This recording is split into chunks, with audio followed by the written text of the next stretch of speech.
All right, ladies, I want to welcome you again to our sacred space. And today we're going to have a very powerful conversation about meaning of life and why I'm here. And when I was sharing last night with my husband the program that I'm going to lead with you, he said, "Ladies going to listen to that?" I said, "Yes." He said, "But this is kind of serious. This is a little bit boring, isn't it?" I said, "Well, do you know why our marriage is so smooth and harmonious? Don't you agree?" And he's like, "Yeah." I said, "Well, because I started my journey learning that." He said, "Oh, then it makes sense." So, ladies, this is gonna be a deep conversation, but stay with me. I will try to make it as light as possible. I will try to use humor and examples, but at the same time, we are going to be talking somewhat a lot about theories, but this is the foundation for your journey, happiness in your future husband or a current husband or boyfriend. But definitely that's how you're going to start feeling that the layers of masculinity going to be peeling off. So stay with me. If something is confusing, just stop me and ask me questions. All right? Imagine that if I'll ask you, ladies, to meet me at a bus station at 12 o'clock today, and that we're gonna go somewhere without telling you why we're going. And imagine that we're going for hours and then days, and then I'll tell you this is where we're gonna sleep tonight. We're gonna have a camp and the fire, and tomorrow we're gonna go on the top of that mountain. And then the weeks go by and the months go by. At least one of you will stop me and ask me, where are we going? And why are we going? Isn't that true? It would be strange if nobody would do that. But somehow in our society, no one really dwelling on the question of why am I here? What is my purpose? And we don't talk about it with our family members. We're not talking about it with our friends. We're not talking about it on the gatherings that we get together. And children usually between ages 4 to 6 sometimes ask this question. But what do the parents usually answer? If your child will ask you right now, why am I here? Or what is your purpose? What would you answer? Who would like to share? To be a good wife and mother. Okay, got it. Thank you. Anyone else? How would you answer your kids if they ask you, why am I here? What is my purpose? I would be there to experience life. Oh, To have an got it. Thank you, Samantha. Well, usually parents have 3 answers, and you are answering one of them. So one answer is, well, we don't have meaning in life. But then people feel sad, parents feel sad to say that because it's kind of depressing. So then they say, we live because we are existing, because we're living. And it's almost like, I eat because I eat. I sleep because I sleep. But no, we're sleeping because we need to rest. We're eating because it's delicious or because we need energy. And we have the same answer for the purpose why we're living. As Mark Twain said, there's 2 most important days in our life. First is when we're born, and the second when you find out why. But sadly, many people never reach that second day. And then other parents would say, we're here because we need to have a family, we need to have kids, we need to have a good life and a home, but then it's also very superficial. Why? Why do we need to have family and the kids and the home? So it's not real answer to that question either. So the problem with this question, why am I here? It's incomplete. If we only focus on me, it's not enough. We also have to ask, who am I? And if I think I'm my body, then my purpose is to live as long as possible, and enjoy what the body can do. Eat, sleep, have sex, and so on. And then we're very similar to animals. Wouldn't we agree? Yes. Yeah. And if somebody says, I'm here because I'm a family man, then it becomes very clear that the purpose of this man is to protect and to provide a family and leave behind his children and grandchildren well off. If someone says, I'm a musician, I'm a writer, I'm a doctor, then their purpose obviously to become a doctor and heal people, become musicians so that people can enjoy their music, or a writer so people can read their poems or whatever they're writing. But whenever we live consciously, we can always connect our actions to the question, why am I doing this? I remember many years ago when I was studying philosophy in my early 20s, and one of my girlfriends called me to invite to her wedding.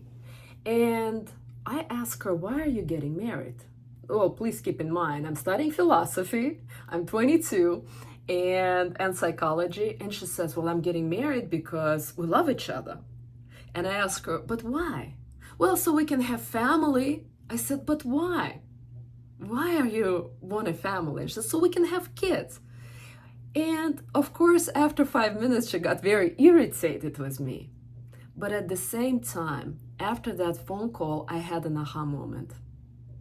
Because if we're digging to the question why, where do you think we're gonna get to? Who wants to guess? We'll guess the answer. Yeah, but okay, she's saying, we're gonna get married because we love each other, because I wanna have family, because we wanna have kids, because we wanna buy a home, because we wanna retire together, live our life. What is she? If I'm gonna ask you, why do you wanna have a masculine man? Why do you wanna get married? Why do you wanna be Be feminine? happy. Yes. Yes. The answer is very simple, actually, because we all want happiness. People marry because they believe it will bring them happiness. People sing, study, work, buy homes, go on vacations because they believe it will bring them happiness.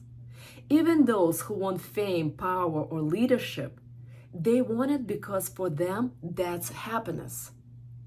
But happiness for everyone looks different.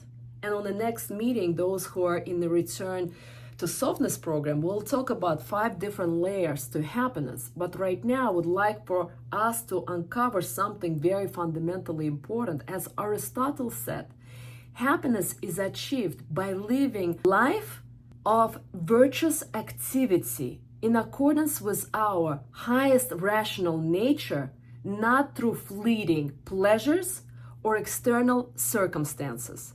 Basically, what he's saying, the pleasures of success will not bring you that happiness.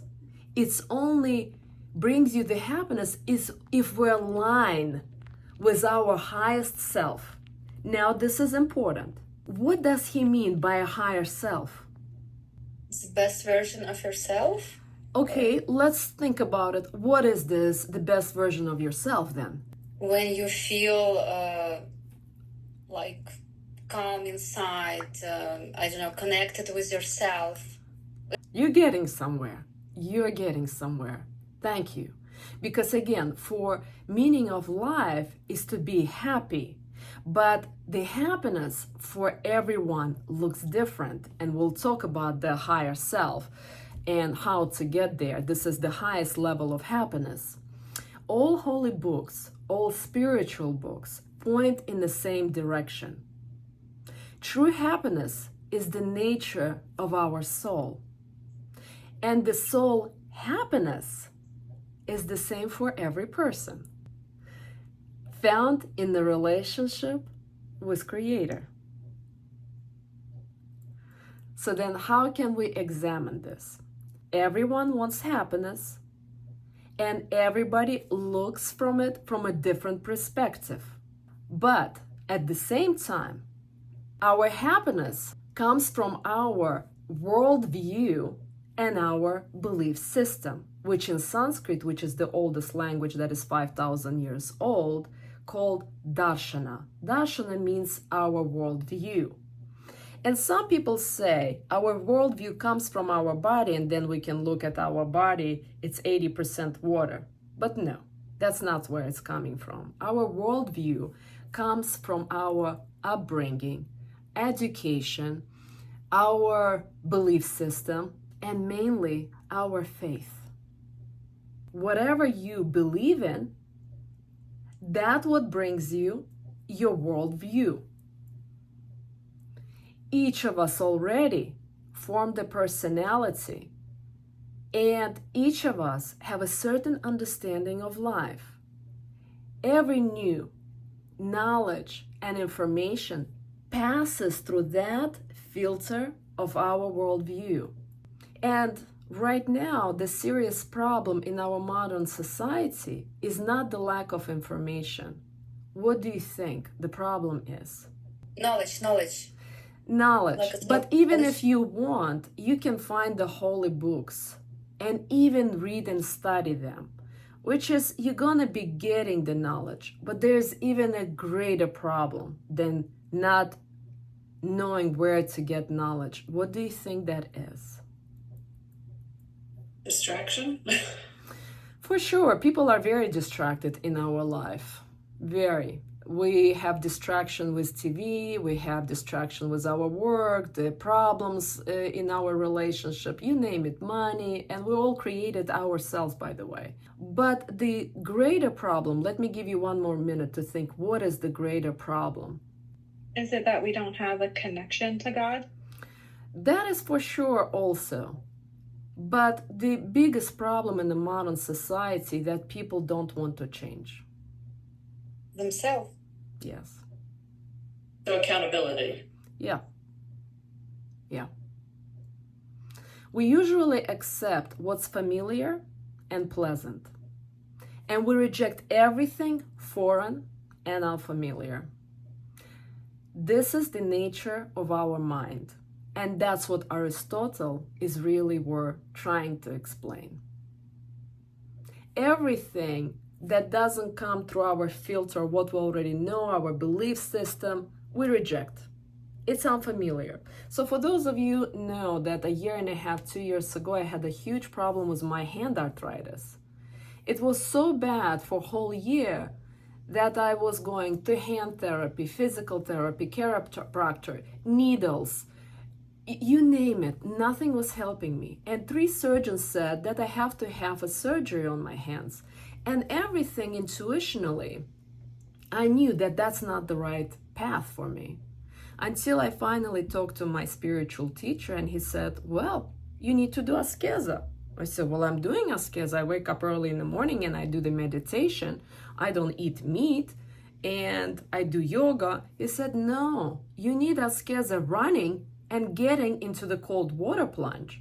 And you got to run for a minimum of 44 minutes and getting in the cold, icy cold water for 22 minutes. My mind was going, what? I hate cold water. And it was already a winter. And I'm like, where am I going to find the cold water? He's like, well, go to the rivers, go to the ocean. Right now it's a winter, it's going to be cold. I'm like, I'm far away from the rivers. I'm far away from the ocean. He said, fine, do the bathtub. Run outside or in the gym and get into the cold water. I'm starting to run.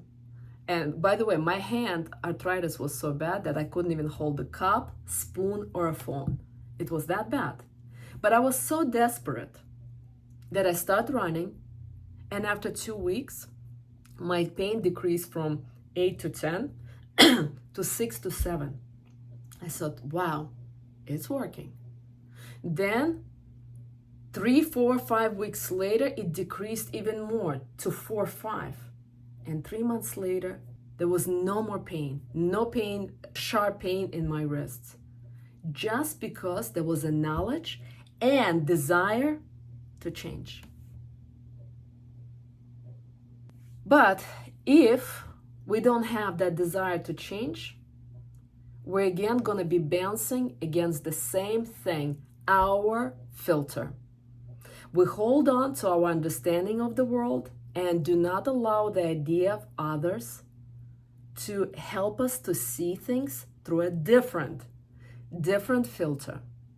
And Einstein said, common sense is the collection of prejudice acquired by age 18. Who understand what he means by it? Can you say that again? I'm sorry. Sure. Common sense is the collection of prejudice acquired by age 18. Kind of like what our surroundings and people around us have conditioned us to prioritize. Yes, basically, common sense isn't always true wisdom, but rather beliefs, habits, and judgments.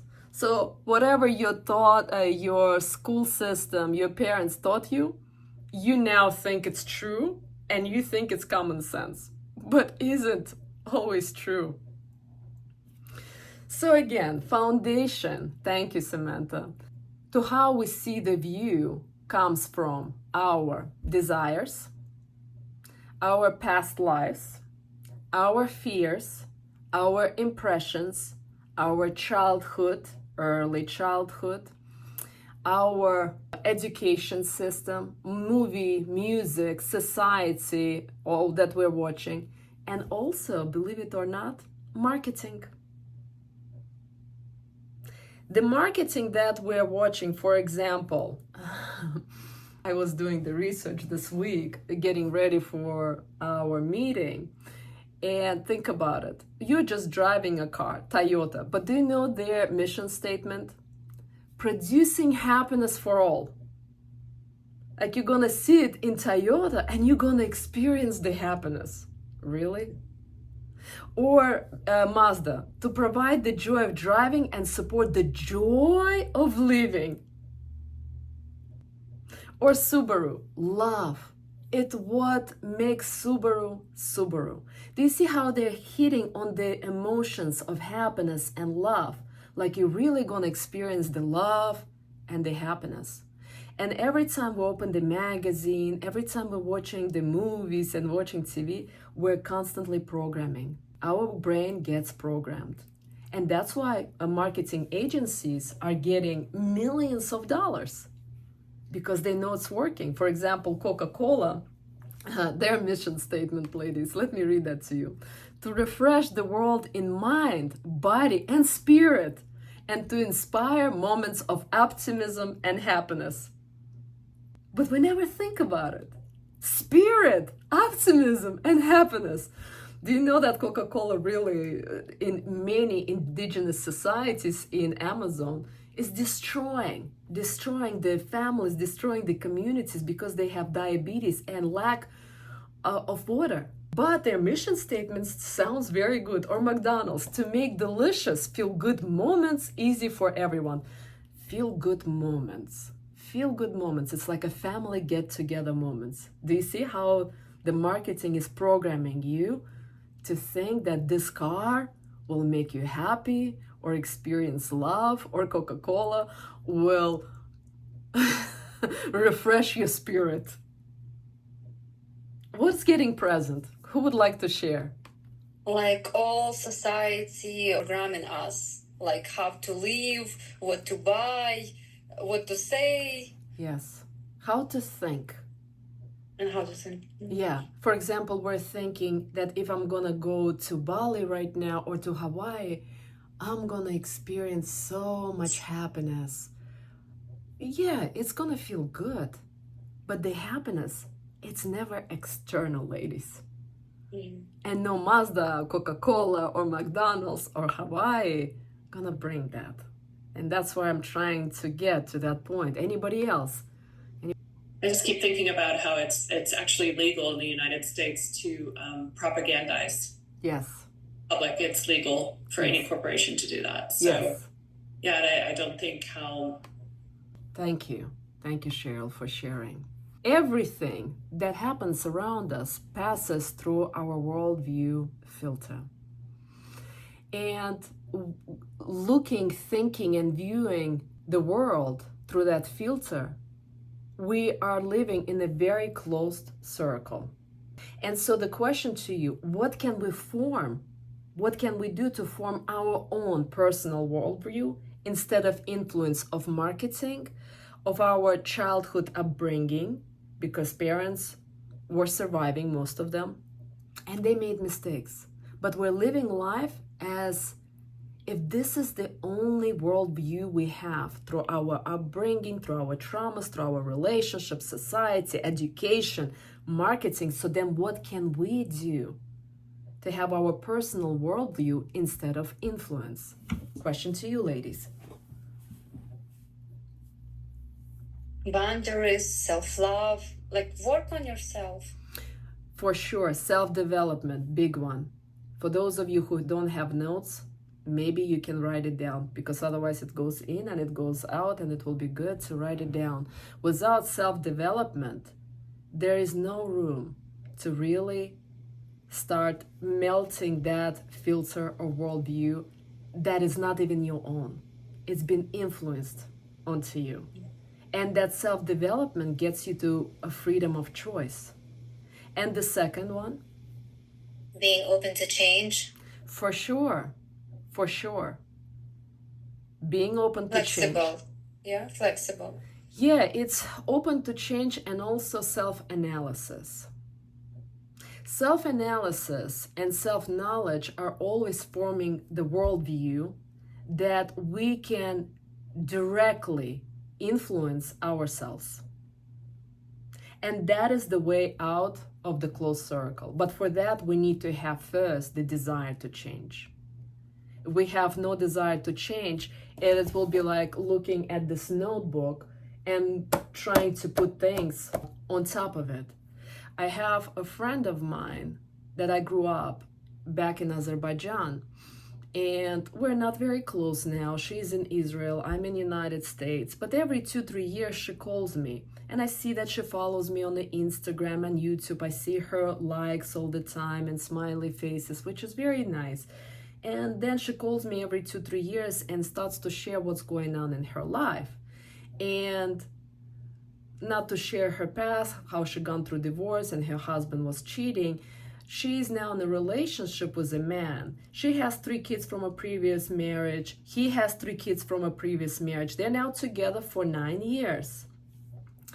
And they go back and forth, back and forth, back and forth. So she's constantly in a survival, exhausted, fighting. And the guy is always doing 50-50. Even if he buys ice cream to her kids, he says, you owe me $12. I bought your kids ice cream. When they go to dinner, they do 50-50. When they go traveling, and she works 2-3 jobs.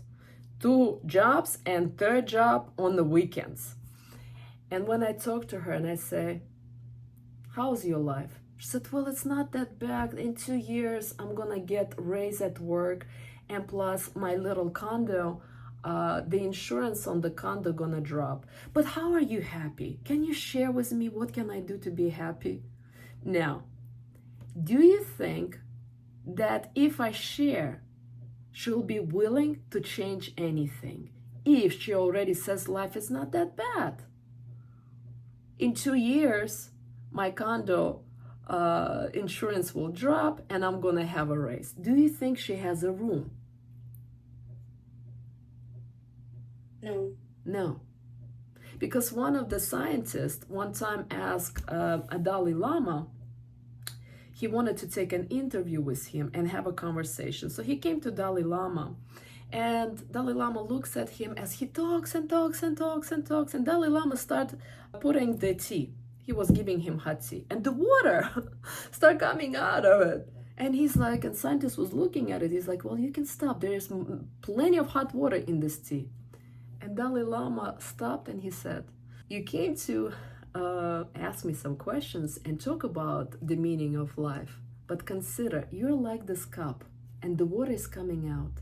And as long as the water coming out, there's nothing I can tell you that will influence the change and will make a difference. And that scientist stopped and he realized what Dalai Lama was saying.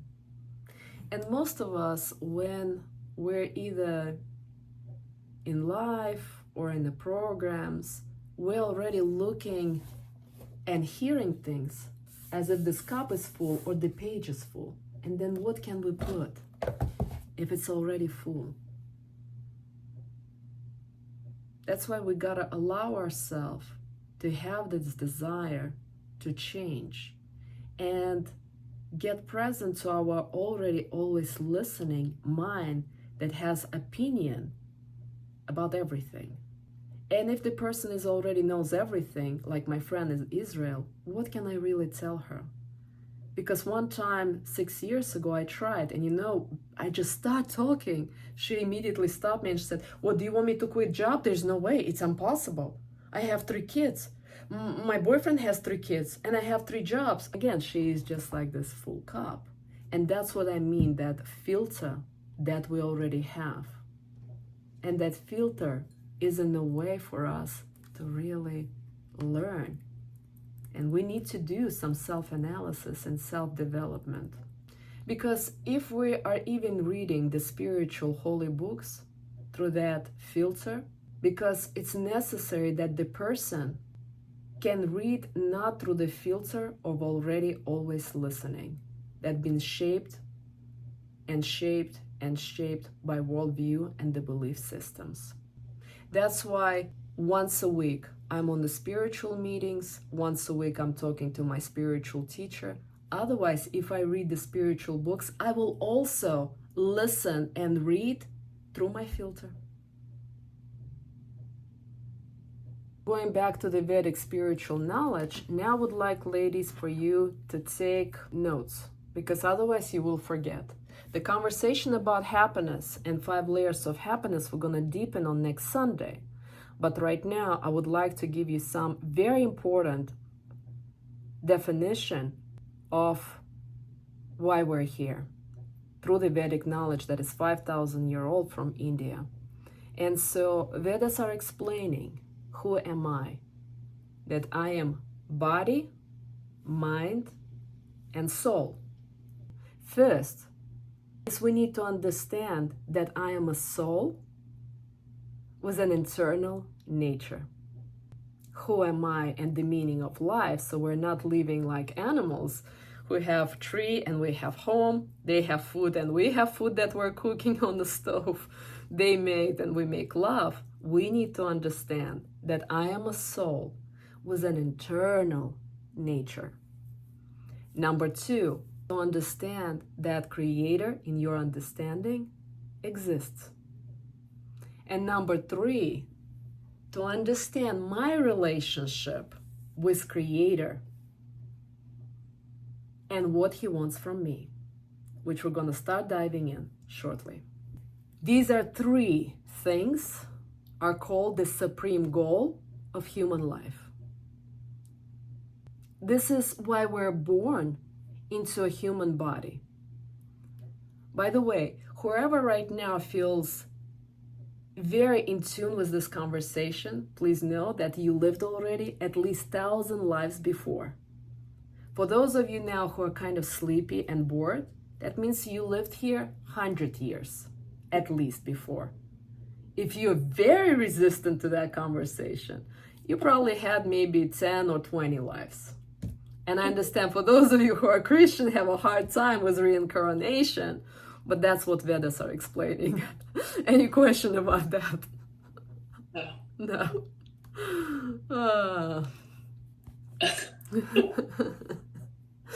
And so I feel like both ancient and also born yesterday. Yeah, and that's why we're here. But by the way, this knowledge, how Vedas are explaining, are located in our soul. And so when I'm sharing this with you, your soul feels almost as if like, oh, I know this. Because you've been here many, many, many times. And it doesn't matter whether you were Buddhist or Christian before, but there's still always connection in the soul. Vedas are explaining that in our soul, there's 1% of Creator here, in each and every one of us, and that's how we're all like a web connected to Him and to each other. But we at the same time need to dive into awakening our soul to His presence, because without getting closer to Him, happiness also is impossible. It's going to be very superficial happiness. If we don't want to accept that Creator exists and to understand your relationship to Creator, You can, of course, choose a different goal in your life, but in that case, the true purpose and the meaning of human life will not be fulfilled. You will always feel that something is missing. Until I started to meditate and pray and study spiritual knowledge, I never felt this fulfillment in my soul. Of course, having a birth to my son, that felt really powerful. The connection in my soul felt like, oh, I'm a mother, I loved it. There was a fulfillment. But I'm talking about a much higher fulfillment. That purpose, that fulfillment, that happiness started to rise more and more as I started to study spiritual knowledge and meditate. That's what I'm referring to. And each one of us want to experience that fulfillment and happiness. And without the connection to Creator, it's very superficial. That's what I'm trying to refer. Let me just give you a little bit more theory that is important. So write it down or just listen. So again, besides the supreme goal of life, there's also vital goals. The vital goals meaning three things. A person must constantly be engaged in self-improvement, striving to achieve all aspects of happiness. And again, next Sunday, I will tell you 5 layers of happiness. Because if one is not there, you're not gonna feel that fulfillment and deep happiness that we all want to feel. If a person doesn't work on themselves, they cannot be truly happy. Because only through inner work, we can gradually elevate all material, subtle, and spiritual aspects of our life. Do you want me to repeat that?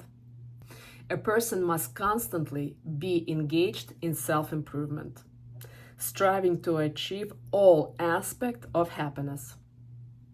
If a person doesn't work on themselves, they cannot truly be happy. Because only through inner work can we gradually elevate all the material, subtle, and spiritual aspects of our lives. Now we'll go into what is this material aspects of life. Obviously, who wants to guess? What are the material things? Money. Absolutely. Money. What else? Cars, clothes, Sure. comfort. Yes, absolutely. It includes housing, food, clothing, and living in a good place or a country. This is all material aspect. If you don't have a shelter, if you don't have food, if you don't have clothing, how can you really even meditate? Then you have to be a yogi in human lives, you know. But we need that. We do need that aspect. Subtle is not material, which is aspect of life includes wealth, fame, power, success, beauty, talent, and so on. But mainly what it also refers to, it's your emotional and intellectual connection to either your family or society, because not material aspect used to belong only to men. Now, because we're trying to be equal to men, it can also spread among the women. But again, only 5% women are born, which we're gonna shortly talk about, into the leadership position. And they need that power. They need that wealth or success in order to lead people. But majority of us don't need it.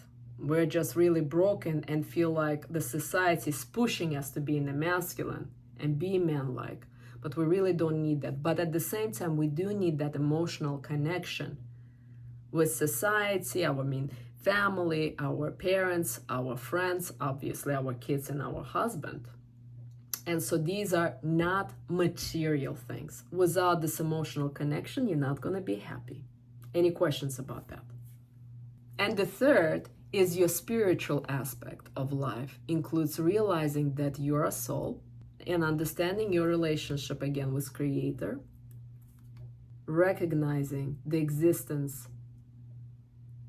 of saintly people who are our teachers. And this could be referred to Jesus, to Buddha, to Krishna in your own understanding. and knowing how to relate to them.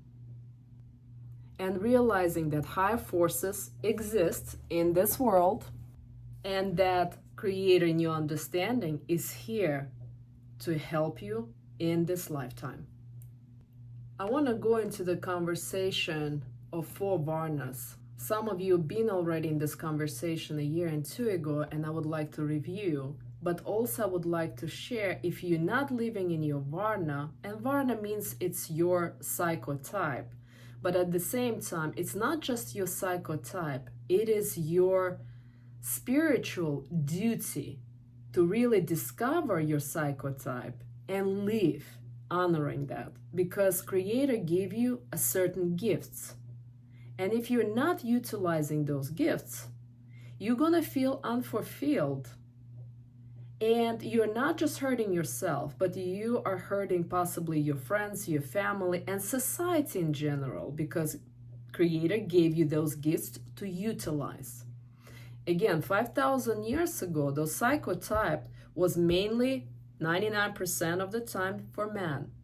But because we're living in the era, Vedas are explaining this era as a metal era, we are 90% are living in the shadow of those psychotype Varnas. But even though we're living in the shadow of them, we still, our soul knows which one we're closer than the other.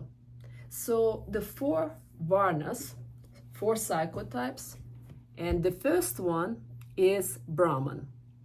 Brahman used to be people who were advisors to kings, and now these are people who are teachers and priests and people who educate others. For the longest time, I thought I am Shudra, and Shudra are usually helping others in life.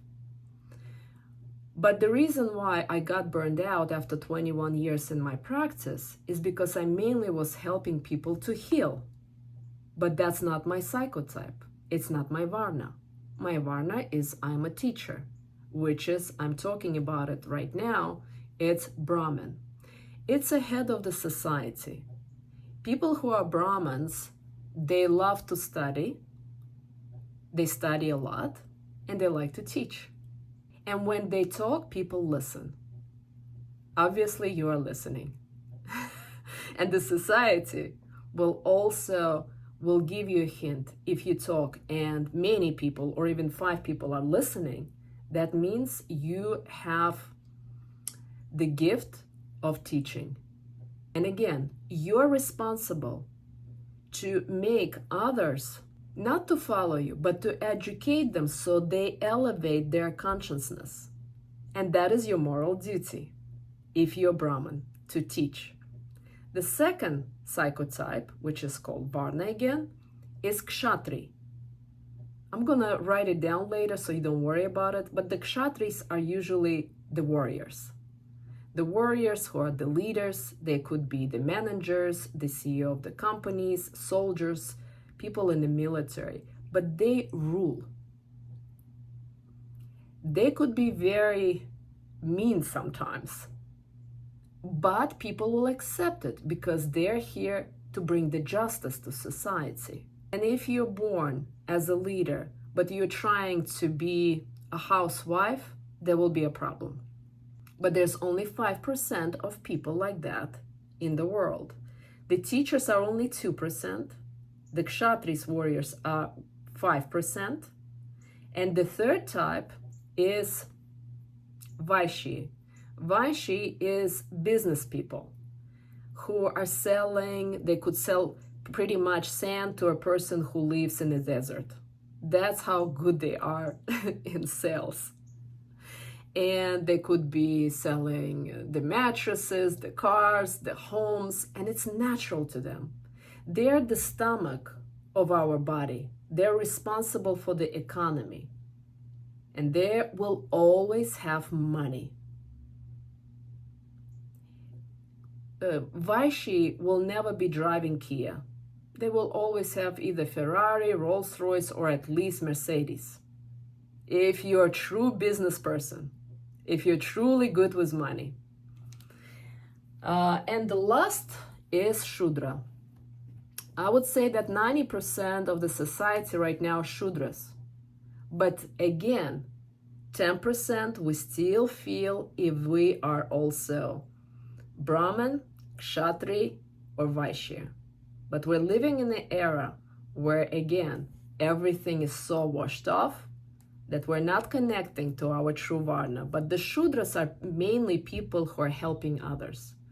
You could be a doctor, carpenter, lawyer, singer, athlete, anyone who are really helping others. They usually have strong legs. These are the legs of the body.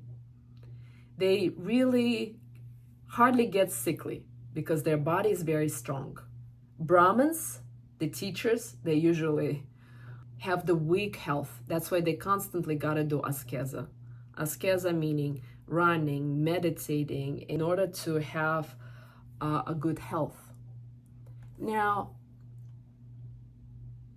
question to you. Are you starting to connect whether you are born a teacher, if you're born to help others, maybe through medicine, maybe through physical exercise, maybe again you're singing and everybody feels good, you're helping them by singing, you make their heart softer. It's also being a helper. Are you starting to connect? Who are you? Because if you're living not in your Varna, you will feel tired, you feel depressed, the money not gonna flow your way, and I will go over all of the symptoms. But for now, right now, I would like to ask you, if it gets really present, who are you truly are, but you're trying to suppress that? Because for the longest time, because I live in the United States, and I was honestly very embarrassed of my strong Russian accent, and I thought, me, teacher, teaching others, there's no way, who would listen to my Russian accent? But then I had to accept that, I am Brahman. I have a huge shadow of Brahman that likes to share the knowledge and learn. And so for those of you who are now in the conversation, what starts to arise? Do you feel that you're more of a teacher? Are you a leader that constantly gotta rule and chop things off and be even rude and mean? Or are you a business person? You really can sell anything to anyone, or you really want to help others. And when you help others, you feel fulfilled, and others are very grateful. What are you connecting to? Who wants to share? I think I am Shudra. I work in medicine, and I enjoy doing what I do. And that's where I see myself. I mean, although I could be maybe a Vaishya too, because I did do business for a while, but I think I'm more connected to the Shudra. Got it. Now, ladies, also again, keep in mind, the most important part here is that all of the Svarnas were for men, okay? Now, we're living in a equality system where we now feel like we all have them all. But I am doing teaching on my free time. Well, I already took care of my husband, myself, and our son, and not violating, not my body, not my mind, and that's why it flows. Helena, if you ever feel that you're working full time and in the background you feel exhausted, stressed, and tired, leaving behind your husband and kids, and you feel tired, then it's violation. Yes, you're doing what you're born, you're Shudra, but as women, it's not our first priority. Our priority, being a Shudra, or whether it's being a Brahman or Vaishya or Kshatri, is number 4.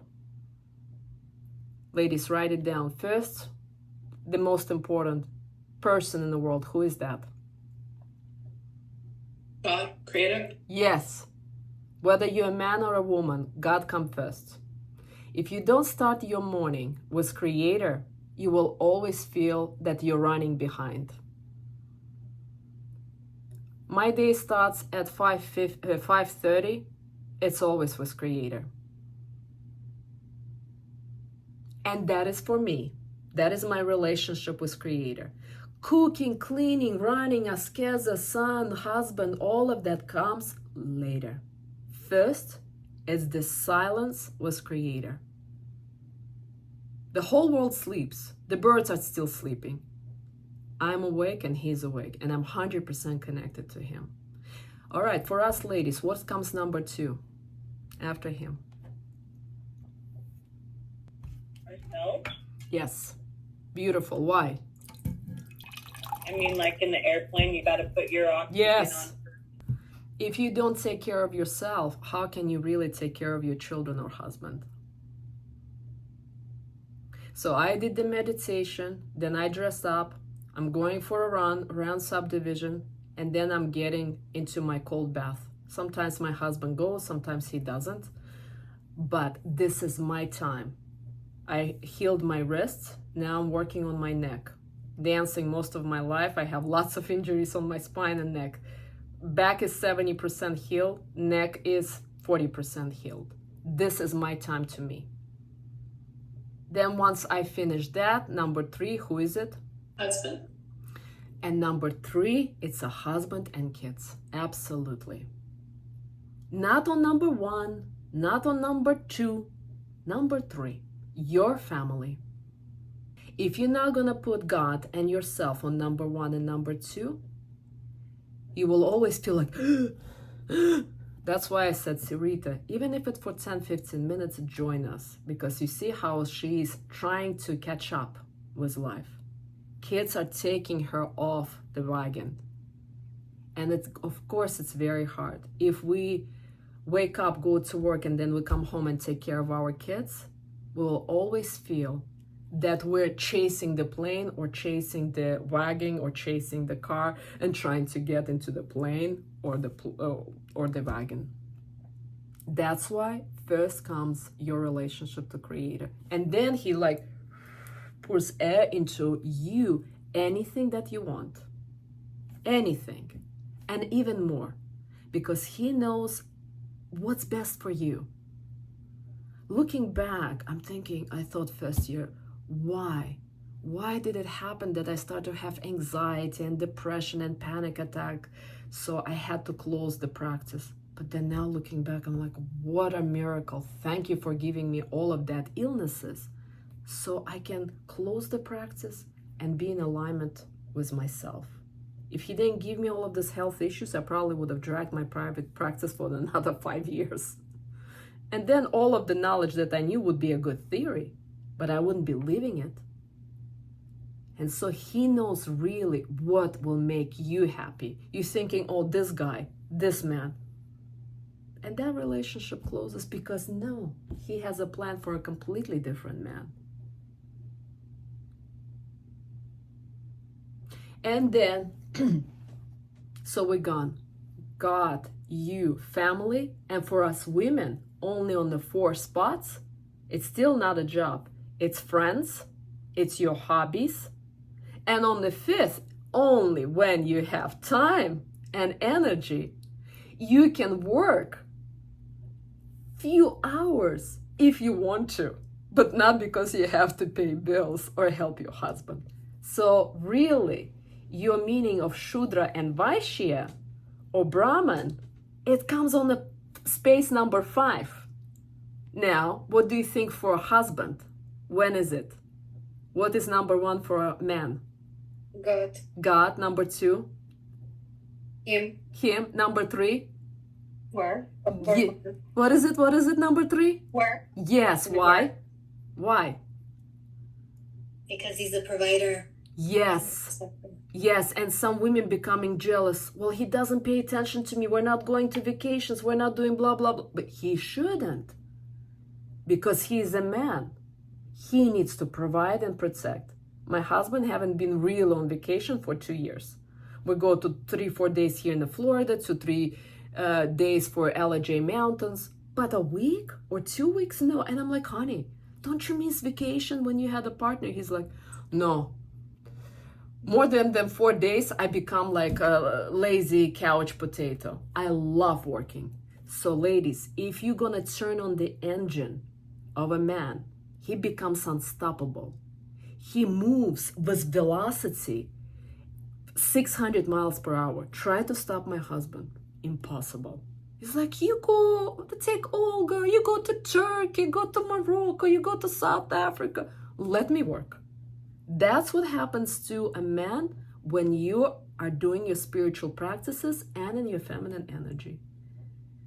He will tear the world apart to provide for you. You want, he will get it.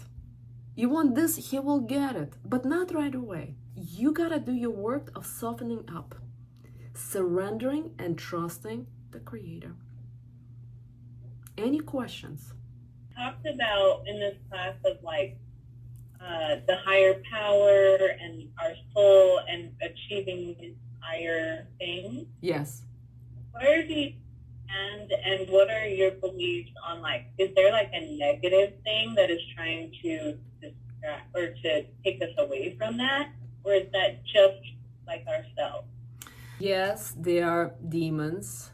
Yes, there's other entities out there.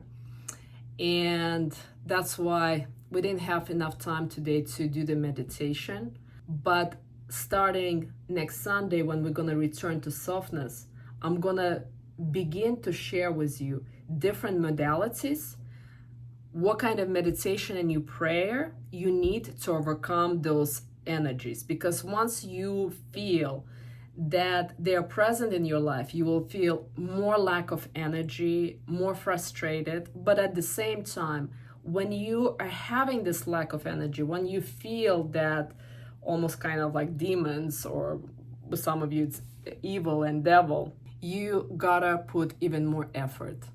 Even if you feel that energy around your children sometimes, around your husband or your friends, you can influence your husband. You can help him to overcome that. You can definitely help yourself to overcome that, and also your children.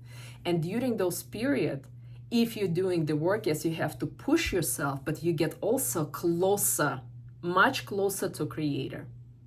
I will tell you right now, I have very delicious period in my life. Obviously, I'm being in a very advanced spiritual course, and it feels like a honey to my soul. But I'll tell you, when I go through the most challenging periods in my life, I feel even closer to Creator. So you gotta take advantage of that. Right now, I feel Creator all the time. It's like I'm in a creme brulee period. But if I go through the deep curve, I almost feel like I'm diving into that space and get very close to Him. So take advantage of that. Because Vedas are also explained where you go through a period, challenging and painful period, it's almost He's knocking on you because He wants to get closer to you. So take opportunity, and it's not a bad thing. By the way, for men, so being a provider for men is on the spot number 3, and then family number 4, and then hobbies and friends on number 5 and 6 and 7. So don't ever be jealous if a man is going to provide for you and spends less time with you. You need to have girlfriends. You need to have habits, and you need to have a relationship with Creator. But going back to being a Shudra Kshatri, so meaning either warrior or a teacher, a business person, or a helper, who do you feel you are? I mean, I don't know. Is it wrong to be confused? Like, I'm completely confused. I don't know. I'm also overthinking it. And I'm like, I could be this, I could be that. I don't know. Yeah, when you are young, you can try different things in order to feel who you are. And usually society will give you hints back. For example, if you're a teacher and you're starting to share what you know, do people listen or not? For example, if you're confused that you're a leader or not, when you're telling you're fired, like look at Donald Trump, he's definitely a Kshatri. Fired, fired, fired.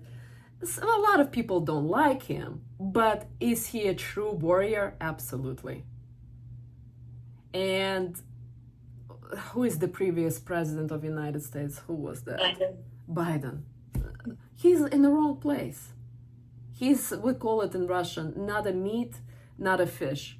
You gotta have a strong leadership. A warrior has to be a president. If a person cannot say fired and take decision and bring the justice, does Trump makes a lot of mistakes? Yes. But all I'm trying to say, the personality of a ruler, he has. He born to rule. And if the person is in the wrong position, nobody respects. Nobody follows. And if you are a business person, you can pretty much sell sand to a person in the Middle East, surrounded by sand. And you will always have money. Money comes easy to you. And if you're Shudra, you're really helping. And you're helping a person in whatever you already know. Maybe you're listening, you're helping them. Maybe you're helping because you know some craft already. That's how you know. You can try, and the society will give you feedback, or ask close people next to you. They will also tell you who you are. Anybody else? I've been told several times, and it feels sort of egotistical in a way, but because I don't feel it, but I feel it, if that makes sense. But I definitely feel drawn to the Brahmin, the teacher. Yeah, totally get it. Even when I'm teaching completely wrong. Yeah, because Brahmins have throat chakra that is very pronounced, and so when we speak, others listen. Yeah. And also, we're very intellectual, we're very strong in our head, and here we are, it goes up to your neck. And so if you're Brahman, you obviously will study more, you will teach others what you study, and you have to be responsible for teaching others, because everything else not going to bring you fulfillment. And also know that creator will be upset with you. He's not going to be happy if you're not following, especially in the gut. We already know who we are. We really do. Thank you for sharing. Anyone else who is maybe confused, not certain? I'm thinking I'm Shudra, but I don't know. I'm not really I'm helping people, yes, but I'm feeling I need to speak up. I need to teach them. That's why I'm going to Brahman, but maybe I'm now taking my knowledge, my experience to really speak louder, or how to say. Maybe I'm still not in my path, and maybe that's why it's so challenging, because really by God decision, I'm Brahman, but I'm doing Shudra stuff. Got it. So you're still in the inquiry, you're still not sure, but maybe you're Brahman. And it's best to ask people and see how people really view you. When you speak, do they listen? When you teach them, better they follow you or listen to you, or when you help them, or when you teach them, basically. You got to start looking into it, because again, in your gut, you will know. So for example, hypothetically for others, if you're baking bagels and people are ordering all the time muffins and bagels for you, obviously that is your duty in life, to cook, to bake, to make them happy. And you're Shudra. If you're teaching them how to make bagels and muffins, you're Brahman. So now I want to go over what happens if you don't follow the signs that you're in the right place. Is anyone interested? All right. Yes. Let's look into that. So what are the signs that someone is in the wrong place? And the first one is the world is pushing you back. Write it down. Number one, the world pushing you back. Reality itself seems to say, this is not for you. Where are you going? This isn't your place. Number two, instability. It takes tremendous effort just to hold on, because you don't fit. You're constantly falling out of it. Number three, overextension. You must use extreme effort to just get in or stay in that space. And you're facing constant obstacles and negativity. Like the world is rejecting your message, or your teaching, or your help, or that you're selling, or that you're ruling or managing. The world pushes you back. Number four, lack of satisfaction. Even if you do it a lot, you still feel sad and unfulfilled. For each of us, there's an activity that if you do it that day, we feel the day wasn't wasted. For me, if I don't wake up in the morning at 5:30 and I wake up at 6:30, I feel like I'm running behind. I already feel that something is off with my day. I already feel that slight anxiety and unfulfillment. If I don't read at least one day Bhagavad Gita, which is like Bible from the Vedic knowledge, I feel that I haven't accomplished something. It's just there. And for each one of us, we have that. And you have to be authentic here and honest with yourself. What is that? And if I don't meditate and if I don't read Bhagavad Gita, I feel like the day was wasted. Everything is great, huge check mark, awesome. Cooking, cleaning, organizing, taking care of my raised garden and my pets and our son and my husband and everything else. But if I didn't pray, meditate, did askeza and read Bhagavad Gita, I felt like the day was wasted. And if we don't do it, even if we work like a horse all day, people may praise us, but inside we feel, I did nothing today. That's a sign of misalignment. Is that becomes more clear, Olga? Diana? Definitely, I'm not doing what I should do because I'm really feeling that. Beautiful. You're starting to get it. Excellent. Number 5, nervousness, irritability, and even anger. When things don't work out, people become bitter, aggressive, and easily offended. Number 6, conflicts. Tension arises because you're not living in harmony. You feel the tension in your soul, in your head, in your body. It's kind of almost like anxiety, kind of picking on you. Number 7, sour life. Everything feels like routine, joyless, drained of energy. Stress builds up from boredom because you're bored, you're not in the right place. And people then seek strange outlets, sometimes even bizarre ones, because they don't know what to do with themselves. They either eat too much, drink too much, or they watch TV a lot. They're bored. They are getting into distraction mode. How to distract themselves? Because they're not in the right place. Number 8, envy. Because you feel emptiness inside, you resent others' success. You even feel pain when someone else prospers. Number 9, showing off happiness. A person not in their place often tries to prove to the world and to everyone that they're happy.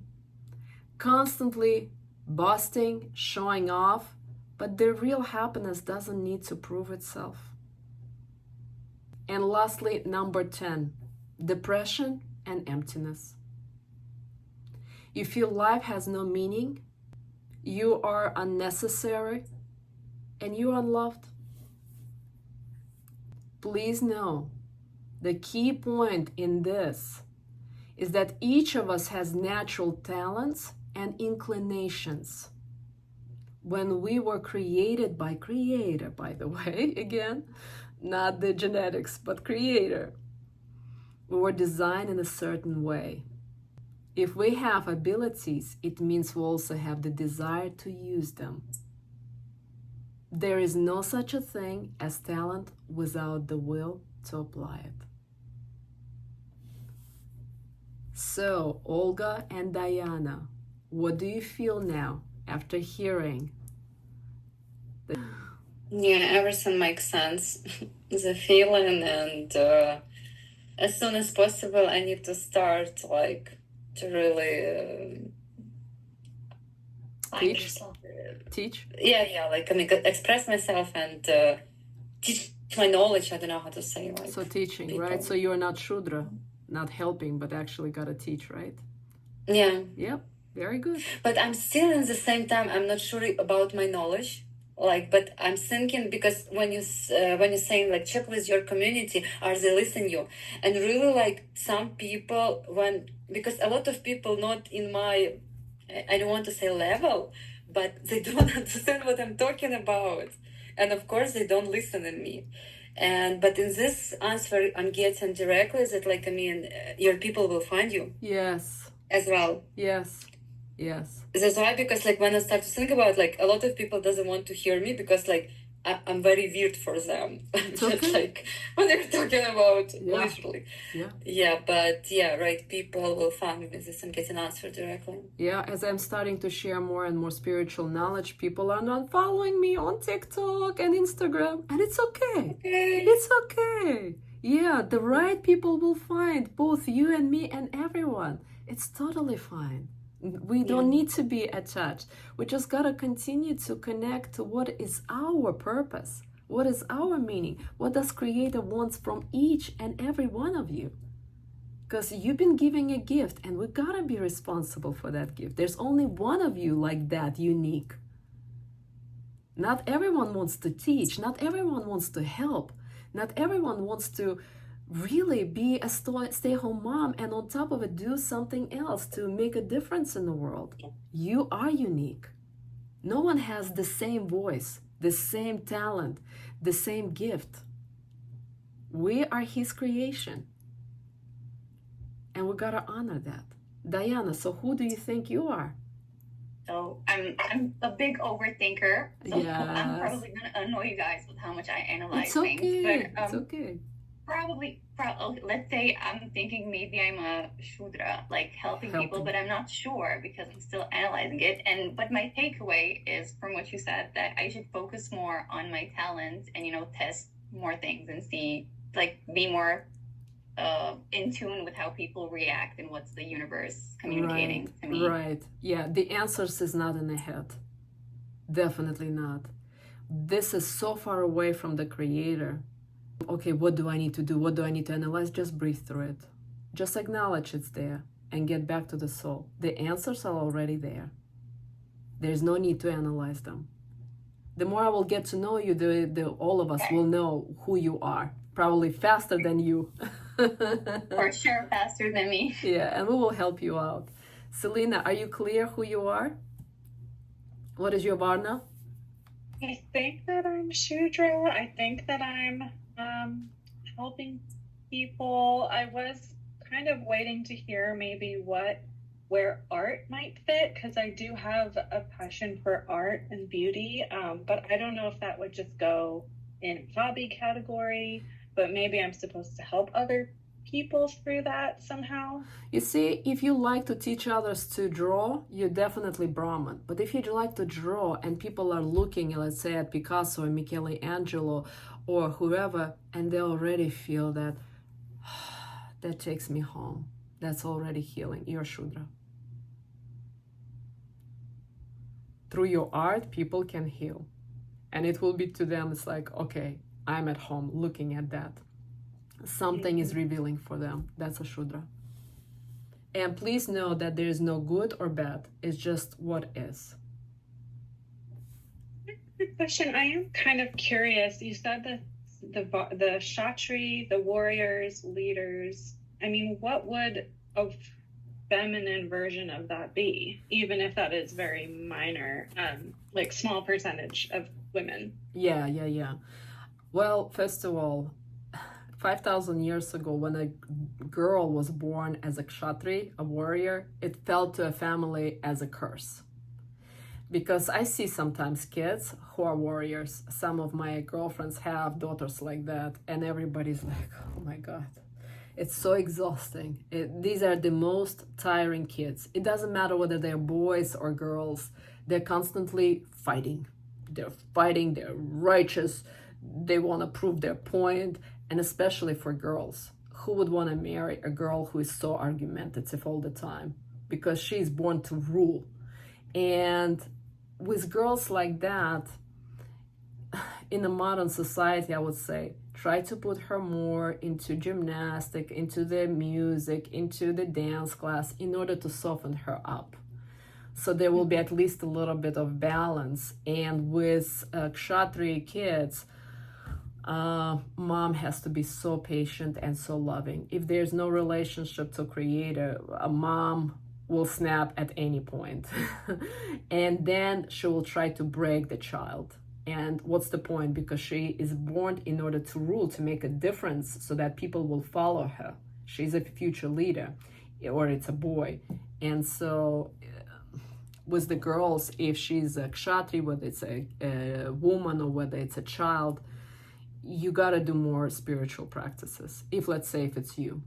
But a lot of times people think that, oh, I might be a kshatri. And it might be not that you're kshatri. It might be that you're still traumatized from your childhood. And that's when person hasn't healed their childhood. That's when they're more in a masculine and they think that they are warriors. But they're not. It's just the trauma talking. The healing is missing. Because only 5% of the women really are kshatris. 95% of the women that we see in the world are acting like kshatris, but they're not kshatris. They are just traumatized. They haven't healed. That's a really good question. Thank you. That answers my question. Yeah, you're welcome.